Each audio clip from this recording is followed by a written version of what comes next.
And then, what happened? What is our last word? What is the last word that I received from heaven?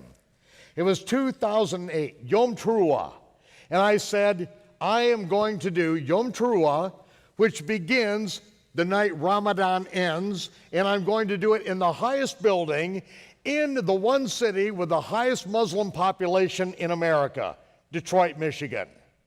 I picked the highest building, Ramadan ends, Yom Teruah starts, and I pray.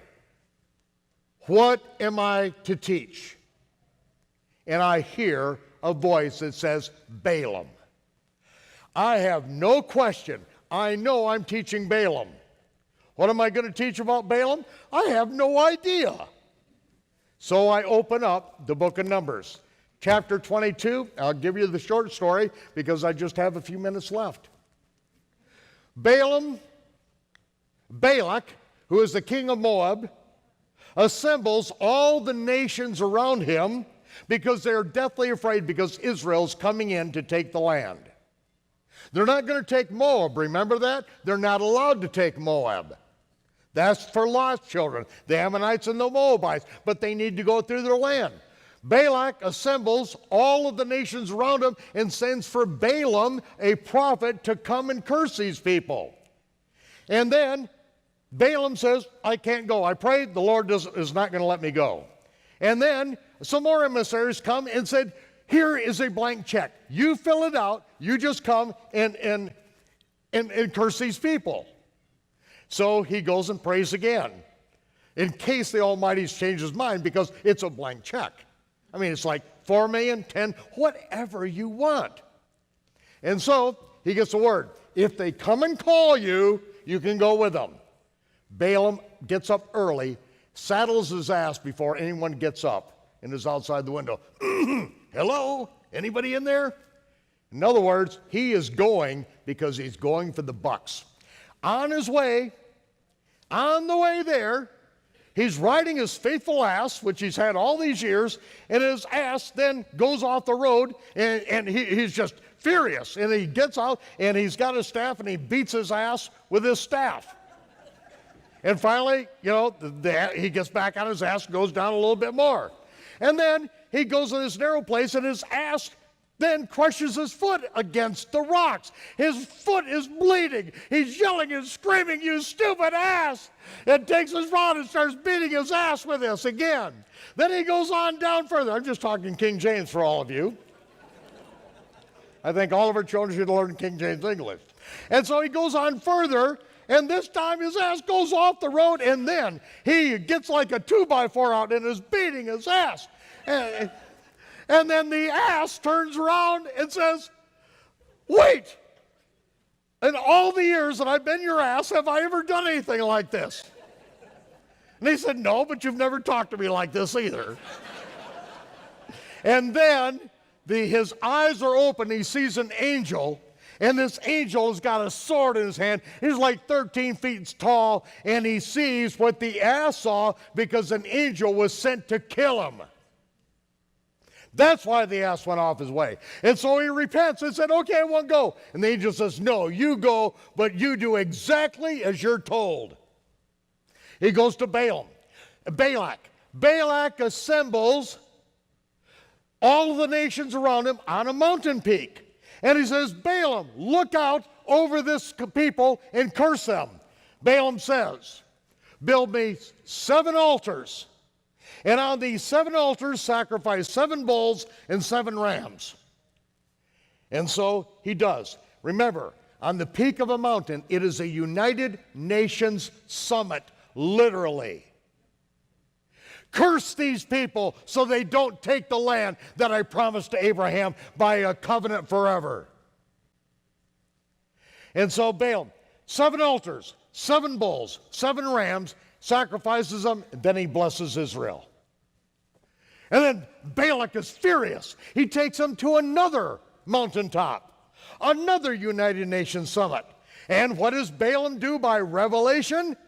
7 altars, 7 bulls, 7 rams. He blesses Israel again. They get moral. And then Balak is furious again. He takes them up to his 3rd United Nations summit. 7 altars, 7, and this time Balaam prophesies, the shout of a king is among them. We know who that king is. Ladies and gentlemen, this is what it speaks of. Balaam took up this parable because it's a parallel. A parable is something in the physical universe that is a relationship to something in the spiritual world, because without this parallel on the physical, we wouldn't understand the spiritual. Balaam gave this parable because here is reality now. You are not going to keep these people from taking the land. There is no curse that can come upon these people. But what do we have? 1993, Oslo, a 7-year plan by the United Nations, signed on the White House lawn with the United States acting as guarantor for the United Nations, in which at the end of 7 years, Jerusalem would be divided, Israel would be divided, the Pope would get a piece of the action for the promise of peace.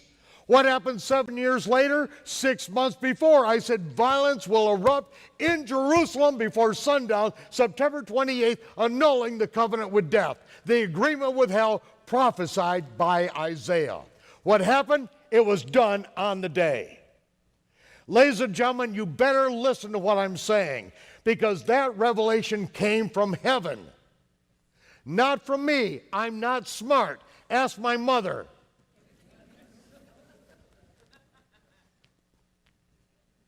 I could give you examples. I'm not going to. Now, 7 times, and this is the message I'm going to Yom Teruah with. I get to Detroit, the Detroit Free Press, the papers all over America. As soon as I get there, I check into the hotel, the paper comes in bold headlines that big. Stock market drops 777 points. 777. 3 times 7. 3 times the angel stopped Balaam. 3 times United Nations summits. 3 times 7 altars, 7 bulls, 7 rams. Oslo. 7 years later, Camp David. Another 7-year plan to divide Israel. What happened in 2007, 7 years later? Annapolis Peace Accord. 3 United Nations summits, 7 years apart. And what was the warning? The stock market, 777 points. Ladies and gentlemen, we have been told from heaven what is about to take place. And this is exactly why I spent 35 hours, 35 weeks teaching the book of Revelation. And every teaching I'm doing it like, okay, this is the last one. What's next on the agenda? It's my last teaching I will ever get out to the world. And that's why we're in Judges right now, because the king is coming. Everyone's doing what is right in their own eyes because there's no king in the land, but yet in the book of Judges, the king was in heaven. He was the king of Israel, but because he was not personally present, people did whatever they wanted. That's why there will be no unity in the Christian or the Messianic world. Why? Because the king is not here. People will do whatever they want, but are you going to obey the king? Moses told us there is a prophet coming in the future, a prophet who hears directly from heaven. He will not speak the words of his own choosing. He will speak the words that he hears from heaven. And we must shema. We must hear and obey that prophet. And those who don't will be judged according to their non-compliance with the words of that prophet. That's why the chronological Gospels read Yeshua's words in context. You better understand what the gospel of the kingdom is about, because you've never been taught it in church. Never. I don't care if you've been to theological seminary for 20 years. You don't have an idea. You've been given little doctored numbered sound bites, completely stripped out of the context of time. Because time is the ultimate context. And if you do not have Yeshua's words in context, then all you have are little numbered sound bites that are taken out for someone's convenience so they can give you a little fluffy, Jesus loves you, and go out and have a pork sandwich after church. Ladies and gentlemen, this is the revelation. What is heaven is showing us now, the revelation has already been given to us. I've been putting it out there for years. I need you to stand with me and help get this message out. You need to make sure that you've got these materials. The beating of Balaam's ass, prophetically speaking. Why does the United Nations keep on beating Balaam's ass? Good question. Zechariah's thermonuclear war, it's in the mystery of iniquity. And then, when the brimstone hits the fan, a few last-minute instructions. Ladies and gentlemen, this is an exciting time. I'm glad you're here for this very event because the brimstone is about to hit the fan. And we get to be here for all the excitement. Wouldn't want to miss it. Amen? Amen. I'm going to pray. Yivarechecha Yehovah v'yishmerecha. Ya'ir Yehovah panav elecha v'chunecha. Yisa Yehovah panav elecha v'yisem lecha shalom. B'shem Yeshua HaMashiach Sar Shalom. Yehovah's blessing is upon you. Go in peace, go in strength. Take the gospel of the kingdom to the world. Amen. Shalom, Torah fans. Give this video a thumbs up and share it with a friend. Tap the subscription button and the bell icon. And I promise to update weekly with in-depth biblical research. Be sure to download the new michaelrood.tv app for both mobile and home devices for even more commercial-free content.